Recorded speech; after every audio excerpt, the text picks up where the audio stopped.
Hello and welcome to Crowforest the podcast. So we'll pick back up today with, we are still in post-production, December 27 of 2022. I've been thinking about how I want to do the scene where Maureen discovers the identity of the ghost. The way I have it written in the script is that she sits down at her computer and does an internet search for deaths associated with her address, finding the murder of one James O'Connor during the construction process. Spoilers if you haven't seen the movie yet. So I've been thinking about how I'm going to do this scene. Obviously, cutting back and forth between a screen full of text and Maureen's reaction would be extremely boring, so instead I thought I might try to spice it up a bit by adding in a flashback sequence of James O'Connor working on the house and then getting murdered. Shot in tasteful silhouette for artistic effect, and also so that I can play both parts without it looking stupid. I found an old bed frame and some random poles out in my shed, and set them up in front of my green screen to make a makeshift construction site. I don't know anything about construction, so hopefully this will look reasonable. I filmed a shot of myself whacking the nonsense structure with a rubber mallet, and then I filmed a second shot wherein I first stood on one side of the structure holding a plastic gun, which I found in a dumpster years ago, and then I ran around to the other side and mimed getting shot. I imported the video into Final Cut Pro and made it into a silhouette. The first shot was just a straightforward matter of applying the chroma key and switching it to silhouette mode, but the other shot required some fine-tuning. In order to make it look like I was standing at both sides of the structure simultaneously, I had to cut the clip in half and stack the second half on top of the first half. Then I had to crop the top clip to the halfway point so that it looked like it made one continuous shot. And I should probably go back and add a little bit more clarifying there, because I feel like this is kind of a complicated thing and I didn't describe it very well. But this only works because I have to, go back and forth between the two positions with changing the different props, but without touching the camera in between, because the two halves have to be lined up perfectly identically. Like, even a little bit of camera movement would mess up the effect, because when you crop from one side, basically making a composite shot with the two halves that you can't really see the seam in the middle, ideally. So you have to have no camera movement whatsoever so that it's completely the exact same position between the first and second shot so that you can crop over. I don't know that I'm necessarily describing this very well here either. I'll go back and do that better in the book. But, yeah. Once I am able to do the documentary version of this, I'll have the actual video there, and then it'll be clear what I'm talking about. But for some reason, I just can't words. Okay. I'll get back to it now.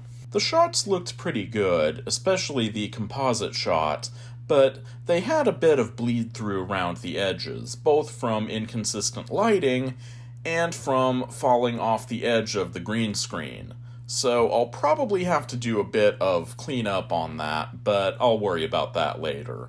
I dragged the composite silhouette shot over a picture of Maureen's neighborhood and used the Luma key to map out the white background. Chroma keys map out color, such as the green from a green screen, and Luma keys map out level of lightness or darkness, so you can erase solid white or black backgrounds. Then I found a clip of red-tinted Caro syrup being thrown up against a green screen, a leftover effect from Bruce the Shark the Musical, my previous video project, and I added that into the project as well. Also, I should note for any of you who are hoping to recreate this at home, the green screen that I threw the syrup up against was a plastic table cover, and it was taped up over my bathtub. Don't ruin your cloth green screen. The effect is starting to look really good, but that bleed through is going to be a problem. I'm afraid this might require some frame-by-frame editing. Ugh. Okay, December 29 of 2022. Today, I worked on making some of the background graphics for the James death scene. I had already filmed the actual death itself, but I still needed various computer graphics, namely a fake internet search page, search results, and a news article. So I opened up Keynote on my computer, once again the Mac version of PowerPoint for all of you Windows people out there, and I started designing the graphics. The first thing that I needed was a fake internet search page, so I decided to go with Bingle, a mashup of Google and Bing. I typed out the letters and made each one a different color to mirror the Google logo. Then I added an outline box underneath it to make a search box. Then I took a little circle and a tiny little line segment, and I put them together into a magnifying glass icon, using the group feature to make them act as a single item. And I put that at the far right side of the search box. And finally, I dragged a blue box down from beneath the search box and made a button, typing the word search into a text box and dragging it over the button. The result looks pretty good. For the news article, I searched on my hard drive and found the final version of my In the Attic script and opened it, scrolling down to the relevant scene. Then I copied the text I had written for the news article in the script and pasted it into Keynote. It was just a single paragraph that I had written, not nearly enough to fill out a news article, so I added a bunch of Lorem Ipsum filler text in order to bulk it up and make it look more like an actual article, assuming that no one takes the time to actually read it, that is.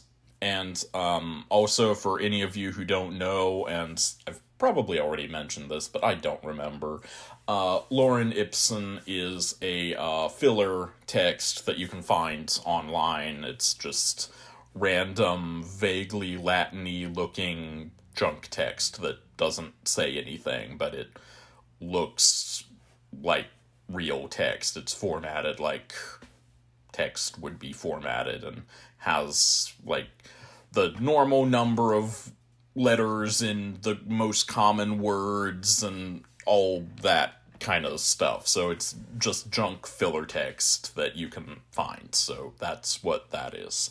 Then I reformatted the text to make it more resemble news article formatting, using columns and leaving a blank space on the side. I thought that this blank space would be a good place to put some kind of a fake ad, but fake ads require fake products, and it's a little late right now and I can't think. So instead of an ad, I ended up putting a second unrelated headline in that space. Troubling new teen trends.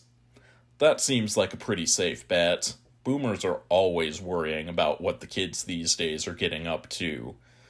Plus, second headlines on the side is definitely a thing that newspapers do, for some reason. The last thing I did was to create the search results page. But in order to do that, I had to think what specific search to use. I had been able to just kind of gloss over that in the script, but now, with the visuals, I couldn't really do that anymore. So I decided on deaths on 555 any street. Apologies to anyone who lives at that address and ends up getting spammed with fan mail. My assumption is that no one actually lives there. So with the search typed into the search bar at the top of the page, I continued to format the rest of the page to look like an actual search results page. Then I made a second article below it just to fill out the results. I made the headline for that one, Small Town Murder, and the preview of the text was just Lauren Ibsen. Then, just to make sure that I was covered from a copyright standpoint, I did an internet search for Bingle, and wouldn't you know it, someone else had already done that. Damn it! So I'll probably have to change it to something else. Maybe Bangle or Beagle, something like that. But damn it, I really liked Bingle. Alright, and looks like there's one very short section to finish out the year on December 30 of 2022, and then we can pick back up next year in the text, not in, like, whatever year this is. Yeah, we'll finish with December 30 of 2022. Today, I took the video that I had made of the green screen silhouettes and extracted the first 48 frames for editing. There was just too much bleed through on the top and right sides for it to be usable, so I opened each frame in Photoshop and painted over the areas of bleed through with the same green as the background. Then, once I put the frames back together into a playable video and mapped out the green background, the effect worked much better than it had before. Of course, with only 48 frames, the video is much shorter than it had been previously, but I think I can make it work like this. If not, I can always go back later and edit a few more frames. Alright, so that is it for that, and we will pick back up next time with January 1st of 2023. Hope to see you then.